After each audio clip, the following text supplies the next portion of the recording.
herzlich willkommen zu einem neuen Video auf meinem Kanal. Das letzte Video ist, glaube ich, 4 Wochen her.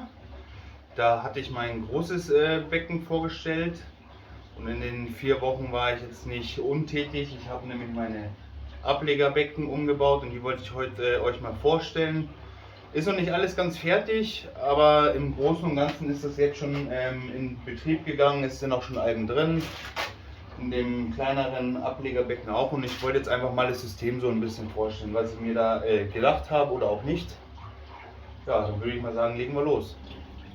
So, das wäre das große Ablegerbecken. Da kommen dann immer von oben von meinem großen Hauptbecken die Algen rein, die ich dort abschneide, und die kommen dann erstmal hier rein. Das ist so gesehen für mich eine Zwischenstation. Hier ist noch ein Falterfisch drin. Der soll sich dann um die eventuellen Glasrosen, die ich von oben eventuell mitschleppe, kümmern. Ja, und dann sind die erstmal hier drin. Hier fange ich dann auch schon an, mit den Nährstoffen ein bisschen weiter runter zu geben als oben im Hauptbecken, um die so ein bisschen anzugleichen, haben weniger Nährstoffe. Und dann wandern sie noch eine Station weiter. Das ist dann die letzte Station. Und hier sind dann noch ein bisschen weniger Nährstoffe drin als in dem Becken.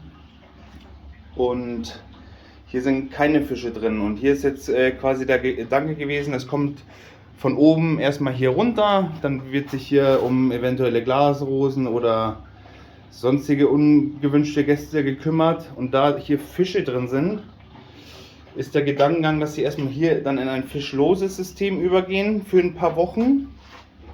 Dass, falls irgendwie von meinen Fischen irgendwelche Krankheiten oder so im Becken sein soll, dass die hier quasi dann so gesehen aussterben, da hier kein Fisch drin ist, wenn es irgendwelche Parasiten sind, und dass ich die dann quasi so rein wie möglich dann verkaufen kann. Und ja, das hier ist eigentlich Nitrat und Phosphat nie nachweisbar. Da gibt es jeden Tag einen Spritzer rein, um einfach die an niedrigere Nährstoffe zu gewöhnen, weil ich sag mal so, die meisten haben weniger Nitrat und Phosphat in ihren Becken als ich in meinem Hauptbecken. Und dann, um eine eventuelle Umstellung, wenn die Alge dann zum Käufer kommt, zu vermeiden, versuche ich die jetzt hier schon mal dann über ein paar Wochen an wenig Nährstoffe zu gewöhnen. Und wenn der andere dann mehr im Becken hat, das ist nur besser für die Alge.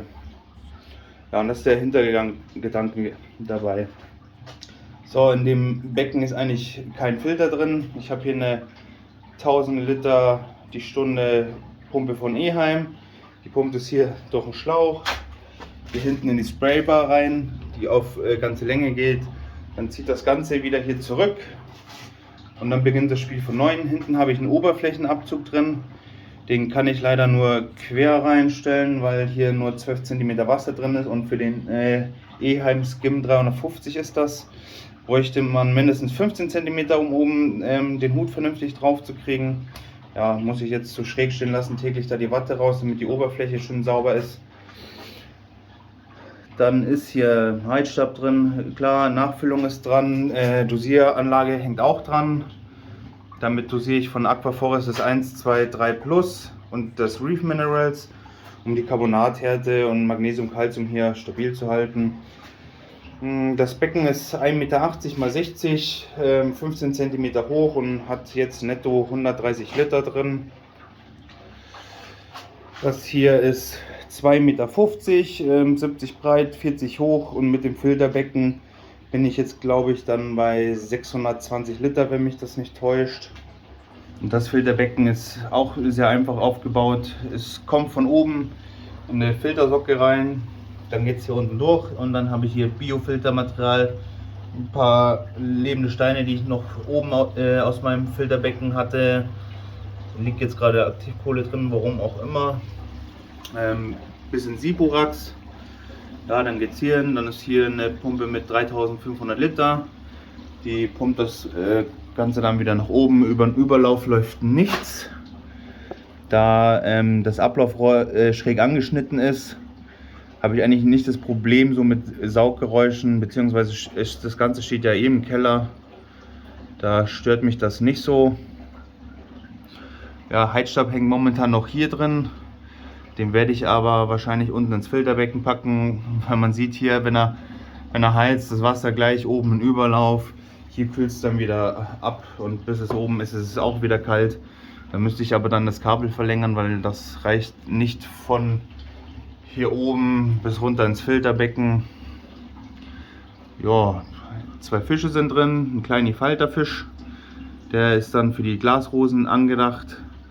Dann habe ich noch Körn mit meinem grünen Kugelfisch da hinten im Eck. Der ist einfach drin, um hier ein bisschen reinzukackern, damit ich nicht allzu viel Dünger brauche. Ja, und das war im Groben eigentlich schon alles. Hier ist die Dosieranlage noch nicht angeschlossen, da das jetzt, glaube ich, erst seit 3 Wochen steht. Seit gestern sind die Fische drin und ich habe noch auch gestern oder vorgestern erst die Algen von oben hier runter gepackt. Also ich hatte bis jetzt keinen Verbrauch, den muss ich jetzt erst auch wieder noch ermitteln. Dann werden noch die Lampen jetzt richtig eingestellt. Da kommt dann im nächsten Video, da komme ich dann mit einem Paarmessgerät, stelle mir das Spektrum und die Lichtintensität ein, so wie es braucht, dass es im besten Fall bei dem Becken und beim anderen gleich ist, damit ich nicht immer so viel Sprünge machen muss. Ja, im Großen und Ganzen war es das jetzt schon. 4 Wochen, die alten Becken raus, das waren ja 2 450 Liter Becken und die waren gerade, die beiden neuen hier waren gerade in eBay Kleinanzeigen, da habe ich dann zugeschlagen, weil bei den anderen, das sind zwar 450 Liter, aber 60 cm hoch, dann müsste ich natürlich die Lampen noch weiter aufdrehen, deswegen ist jetzt hier der Gedanke, weniger Wassersäule, bisschen Licht einsparen, auch wenn das Licht, glaube ich, das geringste ist, was den Strom verbraucht. Aber es ist zum Hantieren noch deutlich schöner und ich habe deutlich viel mehr Stellfläche, weil das, was jetzt hier in dem 1,80 Meter x 60 drin ist, das war eigentlich der Inhalt von beiden 450 Liter Becken. Und damit habe ich eigentlich ein Becken jetzt vollgestellt und das, wie gesagt, 2 mal 450 Liter sind 900 Liter zusammen und das sind jetzt 130 und ist die gleiche Masse eigentlich drin. Ja, also sollte den Sinn auf größere Grundfläche und dafür weniger Wasserhöhe eigentlich erklären, was für sich spricht. Und auch wenn, hier ist ja die letzte Station, wenn dann irgendwas mal ist, 130 Liter Wasser ist sehr schnell gewechselt, ist auch kein Thema mehr als dann 900. Und ja, hier habe ich ein bisschen Blue Hypnea drin, Caulifla Parasmosa Hybrid, Drahtalge, Dragon Breath, eine ganze Reihe. Da hinten sehr viel Laurentia. Und das Becken steht jetzt, glaube ich, es geht jetzt in die 5. Woche, also ist jetzt so gesehen die Quarantäne eigentlich auch fast vorbei. Und dann können die auch in den Verkauf wandern. Da habe ich noch ein bisschen Codium, alias Deadman's Fingers, dann Halimeda habe ich hier. Das Becken hält sich eigentlich, dadurch, dass jetzt nicht wirklich ein Filter da ist, ordentlich sauber, da jetzt mittlerweile auch sehr viele Amphipoden hier drin wohnen. Sieht man jetzt zwar am Boden jetzt nicht so, aber die Seitenpaneele hier, die waren eine Zeit lang richtig dreckig und die sind mittlerweile also wirklich wieder blitzeblank. Da kann man bis nach hinten durchschauen, da kümmern die sich schon ordentlich drum. Also da kann ich mich nicht beklagen, die machen ihren Job. Und bis jetzt bin ich zufrieden, so wie es läuft. So, das war die Vorstellung von meinen 2 neuen Ablegerbecken. Ich hoffe, es hat euch gefallen. Im nächsten Video behandle ich, wie ich meine Lampen dann einstelle. Da wird dann mit einem Paarmessgerät nachgeschaut, was ich an Lichtstärke jetzt habe oder nachstellen muss, brauche. Und dann stelle ich mir auch das Farbspektrum ein, beziehungsweise ich werde es dann versuchen, dass es wie in einem anderen Ablegerbecken ist, weil ich finde jetzt das Farbspektrum von den Poplum-Lampen doch ein bisschen besser als von den Aqualumix, die ich am Anfang hatte. Die hatte ich am Anfang und da fand ich, war das Lichtspektrum schon sehr gut. Deswegen habe ich auch mir die Poplum-Lampen geholt, weil die vom Farbspektrum ähnlich sind. Aber ich finde jetzt, das Spektrum ist dann doch noch einen Ticken besser. Und so werde ich dann versuchen, die Aqualumix vom Farbspektrum her an die Poplum anzugleichen, damit zwischen den beiden Becken jetzt nicht so ein großer Unterschied ist. Und nachdem dann die ganzen Einstellungen gemacht sind, gehen dann die nächsten Videos auf verschiedene Arten, also einzelne Arten von Makroalgen, was die für Bedürfnisse haben, wie man sie platziert, wie man sie schneidet. Da werde ich dann Stück für Stück jede mal behandeln, die ich habe, damit man auch ein bisschen weiß, was man macht, oder wenn man plant, ein Makroalgenbecken zu starten, worauf man gucken muss. Ne?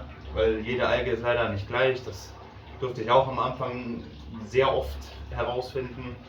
Aber mittlerweile habe ich da den Dreh eigentlich recht gut drauf, welche Alge was braucht, und so versuche ich das auch umzusetzen. Ja, es hat mich gefreut, dass ihr zugesehen habt, und dann bis zum nächsten Video.